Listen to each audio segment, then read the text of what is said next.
বারে বারে আর আশা হলো না। ভেবেছ কি মনে এই ত্রিভুবনে, তুমি ভেবেছ কি মনে এই ত্রিভুবনে, তুমি যাহা করে গেছো কিছুই জানি না।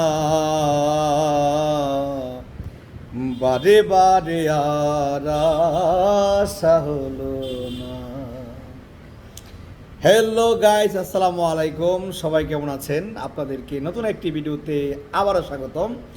অনেক দিন যাবৎ ভিডিও দিচ্ছি না, একটু অবসর পেয়ে আজকে একটু বসে বসে আপনাদের সাথে গল্প করব। আমাদের নরসিংদীর ভাষায় বলে গপ্প করব। যাই হোক, অনেক দিন যাবৎ ভিডিও দিচ্ছি না, একটু টেনশন, একটু ঝামেলার কারণে এখনও ঝামেলা রয়ে গেছে। তো ইউটিউব তো আর এটা মানে না যে আসলে ভিডিও দিতেই হবে। তো আজকে আপনাদেরকে আমি আমার গানের মানে গান শেখার একটা সুন্দর কাহিনী বলবো। তো আমি যখন ছোট্ট তখন আমার ছোট থেকে ইচ্ছা আমি গান করব। মূলত আমাদের ফ্যামিলিতে অনেকেই ছোটোবেলা আগে যেহেতু জারি গান ছিল, যাত্রা ছিল, এগুলিতে অনেকেই ছিল। টুকটাক গ্রামের যেই পালাগুলি হতো এই পালাতে অংশগ্রহণ করতো। তো ওই খাতিরে ওই বংশ পরানুক্রমায় বা জিনে মনে করেন যে আমার ভিতরে একটু গান আছে কিন্তু সুর নাই। তো ছোটো থেকে আমার খুব ইচ্ছা আমি গান শিখবো। তো ছোট্টবেলা আমি বাড়িতে বায়না করলাম যে আমি গান শিখবো, আমাকে গানের এই মাস্টারের কাছে ভর্তি করাইতে।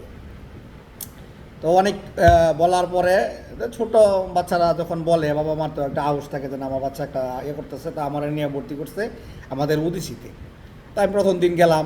প্রথম দিন অনেকেই তখন উদিসি ছিল আপনার ইয়াতে উপজেলায়, তখন সরকারি ভবনে ওরা করতো গান শেখাইতো ছোটোবেলায়। তখন অডিটোরিয়াম ছিল, পুরান অডিটোরিয়াম, ওটার দোতলায় ক্লাস হইতো। তো আমি গেছি, যাওয়ার পরে প্রথম দিন আর কি করবে, একটা হারমোনিয়াম দিয়া বললো যে সা রে গা মা, এভাবে আমার সারে গা বাবা তানিসা স্থানে যাবো মাগারেসা, এটা আমাকে শিখেছি। শেখানোর পরে তা আমার হলো গান তো শিখবই, কিন্তু আগে আমার দরকার হারমোনি, যেহেতু ওইখানে আমার আগে হারমোনি ধরেছে।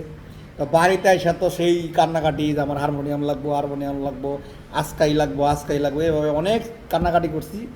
তো আমার মা বলতেছে যে তুই তো ওখানে গেছিস, তুই আর দু একদিন যাই আবার তুই একটা হারমোনিয়াম কমনে কিনে দেওয়ার লেগে, না আজকেই কিনা দিতে হইব, একদম ভাঙচুর সেই অবস্থা। তো লাস্টে কি হইলো, এই ভাঙচুর করে লাস্টে কি হইলো, আর রাগ করে আমি উদিসিত যাই নাই।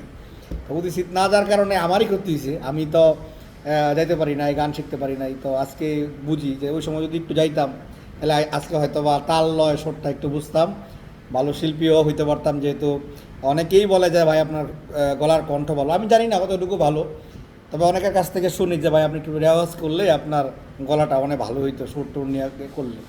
যাই হোক, এটা হলো আমার মানে গান শেখার কাহিনী। যে প্রথম দিন গেলাম, আইসাই সেই বাইরে মারামারি চিৎকার, হারমোনিয়াম কিনে দিতে হইব। এখন হারমোনিয়ামও নেই, আমার গানও নাই। দেখেন কী অবস্থা, কী একটা বিতিকিচ্ছা। তবে মাঝে মাঝে আমার এই কাহিনিগুলি মনে হয়, কেমন লাগলো আমার এই উদিসিতে ভর্তি হওয়া, গান শেখার যেই অভিজ্ঞতা। হ্যাঁ, তো ছোট্ট বন্ধুরা, ভাই বোনেরা বা আমার বড় ভাই যারা দেখতেছেন, একটু এই গল্পটা আপনাদেরকে ছোটো ছেলে মেয়েকে শোনাবেন যে দেখো, কান্নাকাটি করলে কিছু হয় না, একটু ধৈর্য ধরে শিখতে হবে। সবাইকে এই মেসেজটা দিলাম, সবাই একটু মেসেজটা পৌঁছায় দিবেন। ভালো লাগলে পাশে থেকে সাবস্ক্রাইব করে এই ছোট্ট ভাইটাকে, নতুন আমাকে একটু সাপোর্ট করবেন, লাইক কমেন্ট শেয়ার করবেন। আসসালামু আলাইকুম, ভালোবাসা সবার জন্য।